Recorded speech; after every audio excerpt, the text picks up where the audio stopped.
Hi guys, welcome to my channel once again. This is Bar Talk with Ola and my name is Mojola Oluwa. Today I want to talk about breach of promise to marry.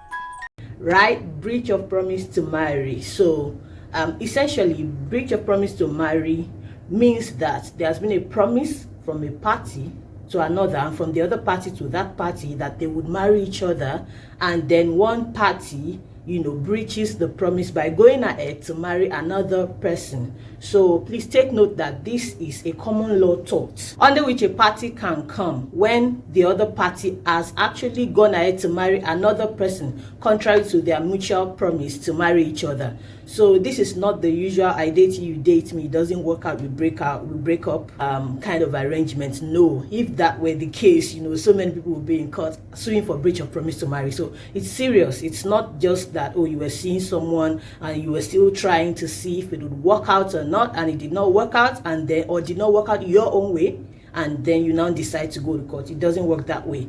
In 2020, there was a Nigerian man that wrote through his lawyer, asking his ex-fiancée to return a string of things that he had invested in their relationship while they still promised to marry each other. So apparently they had been seeing each other for 3 years and had promised to marry each other, and the man had gone ahead to invest a lot, monies, things in kind, things in cash, a lot.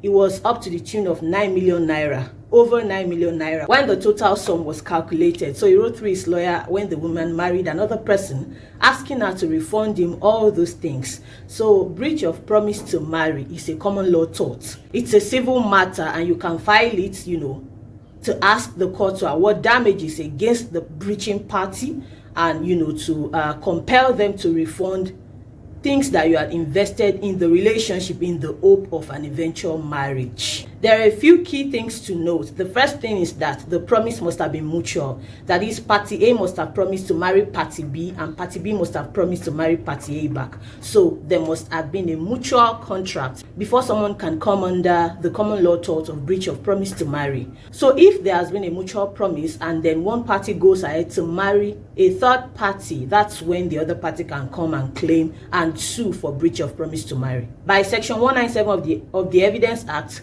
material evidence is needed in proof of breach of promise to marry. Now, material evidence does not really mean matter, as in maybe a paper or something. It just means that the person suing must have substantial evidence before the court showing that, oh, there has been a promise and the promise has been breached, and in support of the things he's asking the court to do for him in the circumstances of the breach. So the claimant must show the court that there was a promise and that promise was breached by the other party. He can bring witnesses to tender oral or written statements, and he can bring the engagement ring and other things in proof of his claim. But there must be substantial material evidence before the court before this claim can succeed. The court can award damages for injured feelings, for wounded pride, recovery of money spent in anticipation of marriage, and other damages as they may see fit. Now you know that you can bring an action for breach of promise to marry. So be careful who you promise and be careful who promises to marry you, because he who courts another and runs away will in another court pay. That's a quote, it's not by me. He who courts and runs away shall in another court pay. I shall see you in my very next video. Toodles.